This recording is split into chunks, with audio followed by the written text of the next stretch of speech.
Shanimol Usman, advocate Priji പറഞ്ഞതിനോടുള്ള നിരീക്ഷണം കൂടി.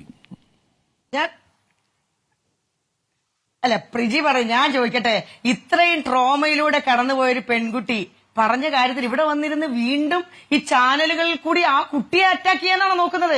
ധന്യ രാജേന്ദ്രൻ ഉത്തരവാദിത്തപ്പെട്ട ഒരു മാധ്യമ പ്രവർത്തകൻ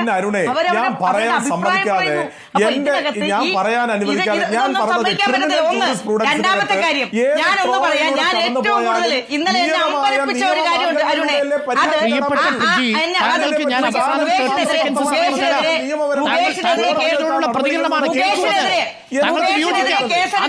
സംശയം വേണ്ട. ഇനി എന്താ, ഞാൻ ഇന്നലെ എന്നെ അമ്പരപ്പിച്ചു, ഒരു കാര്യം അമ്പരപ്പിച്ചിട്ടുണ്ട് അരുണെ, അത് ബൃന്ദ കാരാട്ട് എല്ലാ കാലത്തും സ്ത്രീ സുരക്ഷയ്ക്ക് വേണ്ടി നിൽക്കുന്നതാണ്. ഇന്നലെ ബൃന്ദ കാരാട്ടിന്റെ സ്റ്റേറ്റ്മെന്റ് കണ്ടപ്പോൾ ഞാൻ ഞെട്ടി. കാരണം സർക്കാരിന് വെള്ളപൂശുന്ന നിലപാട് അവരെടുത്തത്. അങ്ങനെ രാഷ്ട്രീയമായ ഇടപെടലുകൾ നടത്തിയ ഒരു പാർട്ടിയും ഈ വിഷയത്തിൽ ഹേമ കമ്മിറ്റി പറഞ്ഞിരിക്കുന്ന കാര്യങ്ങളെ ചോദ്യം ചെയ്യാൻ നിൽക്കേണ്ട. സ്ത്രീകൾക്കൊപ്പം തന്നെ ഞങ്ങൾ എല്ലാവരും നിൽക്കും. അതിനകത്ത് കക്ഷി രാഷ്ട്രീയമില്ല. മുകേഷിനെതിരെ കേസെടുക്കണമെന്ന് തന്നെയാണ് ആ കാര്യത്തിൽ എന്റെ അഭിപ്രായം. എന്തുകൊണ്ടാണ് അഡ്വക്കേറ്റ് പ്രിജി തടസ്സപ്പെടുത്തുന്നത്? അഡ്വക്കേറ്റ് പ്രിജി എന്തിനാ തടസ്സപ്പെടുത്തുന്നത്? ഇത് അഭിപ്രായം പറയാനുണ്ട്. അങ്ങനെ സിദ്ദീഖിനെതിരെ എടുക്കണം. സിദ്ദീഖ് സംശയമുണ്ടോ? ആ സിദ്ദീഖിനെതിരെ എടുക്കണം. ആരൊക്കെ ഇതിനകത്തപ്പെട്ടിട്ടുണ്ടോ അവർക്കല്ലേ ഇത് ക്ലിയർ ആയിട്ടല്ലേ റിപ്പോർട്ടർ ചാനലിലെ പോലെ ഉത്തരവാദിത്തപ്പെട്ട ഒരു ചാനൽ ഇരുന്നാ പറയുന്നത്. ഇതുമായി ബന്ധപ്പെട്ട മുഴുവൻ ആളുകൾക്കും എതിരെ എടുക്കണം, ഒരു സംശയം വേണ്ട. ഹേമ കമ്മിറ്റി റിപ്പോർട്ടും ഈ പറഞ്ഞ മൊഴികളും ഒക്കെ നേരെ DGPയുടെ കൊടുത്ത് സ്റ്റേഷൻ അവരുടെയിലേക്ക് കൊടുത്ത് കേസെടുക്കാൻ പറഞ്ഞപ്പോൾ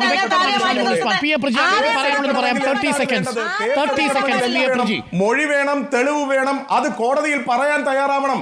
എന്നാലല്ലേ ഒരു കേസെടുത്ത് അതിന്റെ അന്വേഷണവും അതിന്റെ ശിക്ഷയുമായി മുന്നോട്ട് പോകാൻ കഴിയൂ. അല്ലാതെ പോകാൻ പറ്റുമോ? ഇത് ആരോടാ പറയേണ്ടത്? അത് പോട്ടെ. തെളിവ് വേണം എന്നല്ല നമ്മൾ പറയേണ്ടത്. തെളിവ് ഞങ്ങൾ കണ്ടുപിടിക്കാൻ സഹായിക്കുമെന്നല്ലേ പറയേണ്ടത്.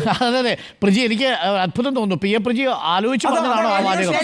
തെളിവ് വേണം എന്ന് പറഞ്ഞാൽ തെളിവ് ഇരയാക്കപ്പെട്ട പെൺകുട്ടി അന്വേഷണ സംഘത്തിന് മുമ്പിൽ മാത്രമേ പറയൂ. തെളിവിന്റെ പാട്ടിനാർക്കാണ് പി എ പ്രിജി? ഒരു നിയമ തെളിവിന്റെ പാട്ടിന്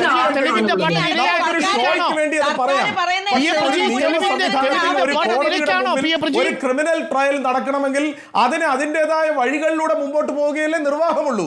നമ്മുടെ നാട്ടിലെ അങ്ങനല്ലേ? ഒറ്റ ചോദ്യം, ഈ തെളിവ് കൊണ്ടുവരേണ്ടത് ഇരയാണോ? പിന്നെന്താണ് ഈ പറയുന്നത്? ഞങ്ങൾക്കിനി മൊഴി പറയാൻ പറ്റില്ല, ഞങ്ങൾ ഇനി മൊഴി പറയണോ എന്ന് ചോദിച്ചാൽ അങ്ങനെ അല്ലാതെ ഒരു ക്രിമിനൽ നടപടി എങ്ങനെ മുന്നോട്ട് കൊണ്ടുപോകാൻ കഴിയും?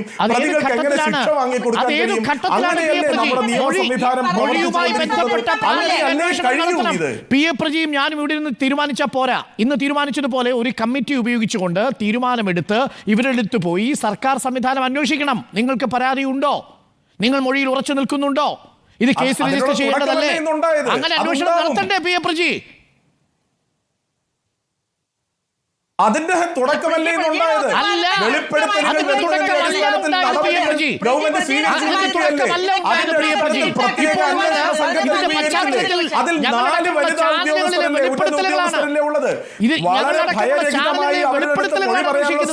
ഇപ്പോഴും ഹേമ കമ്മിറ്റി റിപ്പോർട്ടിൽ തൊട്ടിട്ടില്ല.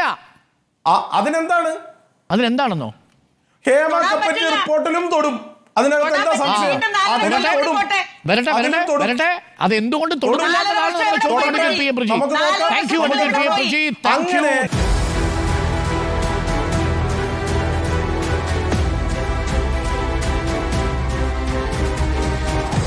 Debate with Arun Kumar.